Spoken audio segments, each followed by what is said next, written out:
Good morning everyone, my name is Luke.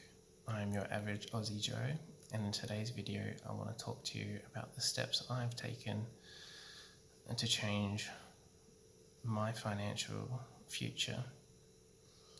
This video is a follow-on from my previous video, $47 to 30 grand in 3 years.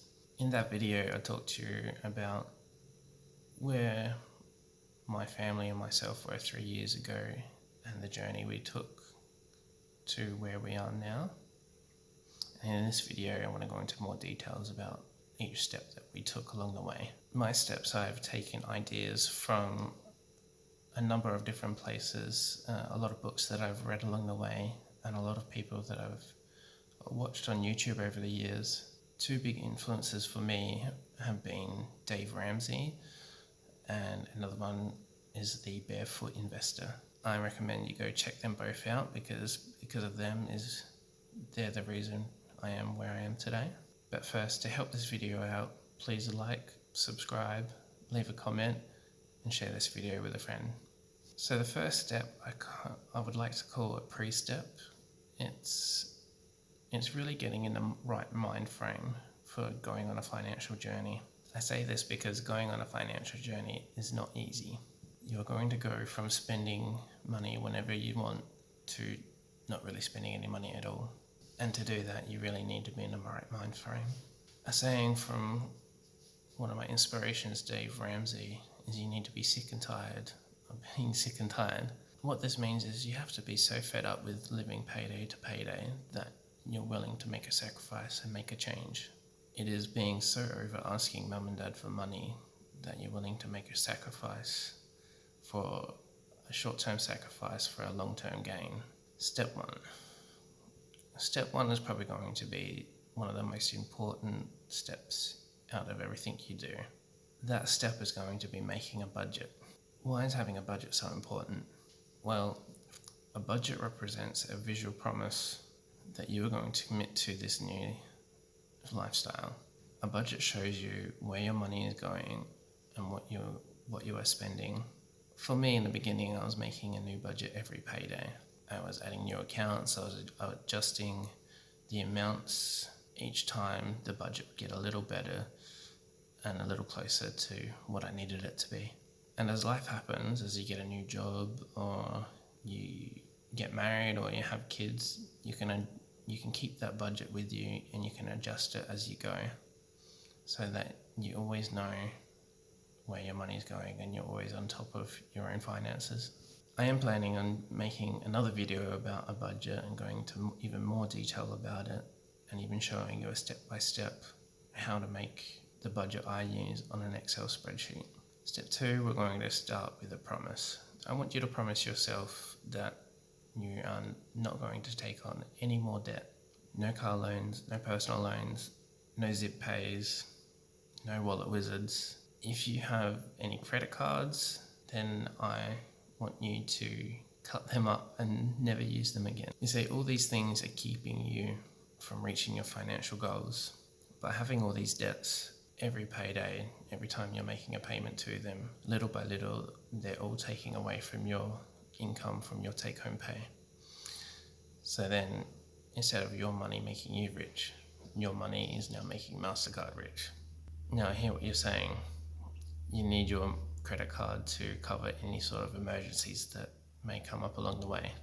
Well, I'm here to say that you don't, and that you're going to save cash for that instead of relying on credit for that. The second part of this step I call 2B. You're going to save $2,000. This $2,000 is going to be the start of your emergency fund, or as Barefoot Investor calls it, your mojo. Read Barefoot Investor if you want to find out more about that. I highly recommend it. The starter emergency fund is going to give you the confidence you need to not rely on credit for those little emergencies that come up. So if you're struggling with your money and your budget already, how are you going to save up $2,000? Your first point of view is going to be the new budget that you're working on. With your new budget, even if you can put $50 away, little by little, $50 builds up. How I got my starter emergency fund. I started with my budget. I started just by putting a little bit away each payday. I decided to get a second part-time job, which increased my take-home pay. We also decided that we were going to have a garage sale. So if you're anything like me, you have lots of crap laying around the house that you've bought over the years that you're not even using. In one weekend when we did our garage sale, we made over $1,500. Between a garage sale, a second job and your budget, really won't take you long at all to save up the $2,000. Step 3, you're going to get out of debt. If you have a mortgage already, then that's not included in this step. That comes later. Getting out of debt, I had massive success using the Dave Ramsey approach of using the debt snowball. What the debt snowball is taking all of your debts, all of your zip pays, all of your personal loans, car loans, your credit cards, even any money that you owe to friends and family, and putting them all on a list, and then adding a dollar value next to them, and sorting that list so you have the smallest debt at the top and then work your way down to the largest debt. With your new budget and your second job, you are going to attack the little debt and throw everything you can at that little debt until that's paid off. Then once that little debt is paid off, you can take all your money that you're paying onto that, plus now all the money that was going to that debt, and use it on the next one. And then you're going to repeat the process as you go down the list. Your debt snowball will grow and the process will get a bit faster and a bit quicker as you go along.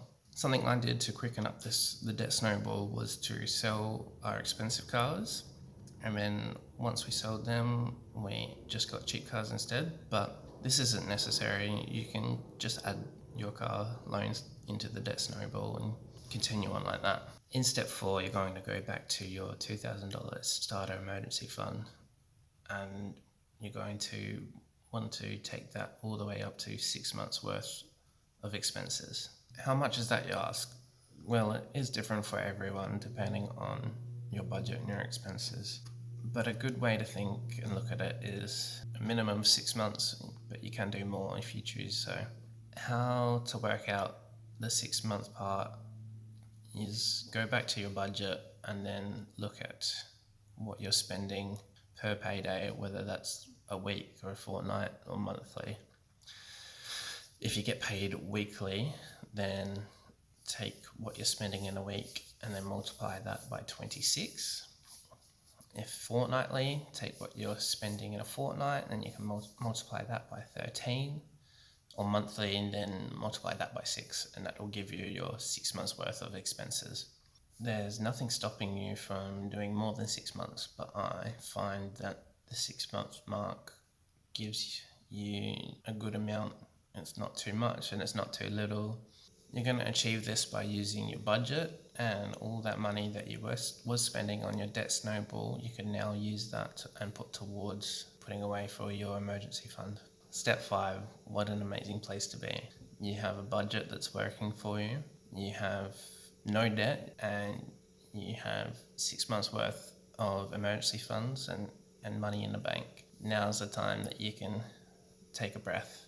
First thing I want you to do once you get to this point is go out and celebrate. By this point, you would have forgotten what the inside of a restaurant looks like. So why not take your friends or take your family, take them out to dinner, and then share with them your debt journey so far. Share with them the steps you have taken, your current financial situation, and see what their reaction is like. Some of them may be really excited and happy for you, some may not understand, and some may think that you're damn right insane. But no matter what reaction you get, I want you to be proud and be happy with everything that you've achieved so far.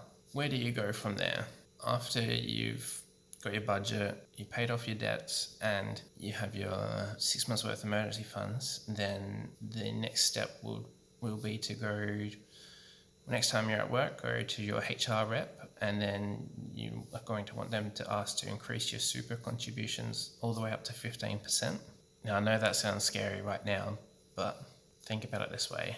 It may be taking your take-home pay a little smaller, but at this point you will be able to comfortably afford that. You see, right now you're in the best position to do this after everything you've done to this point. You can afford to make a small change to your take-home pay, and now for the first time your money is finally going to start making you rich instead of making MasterCard rich. As an Australian, one of the easiest ways you can invest is doing through your super.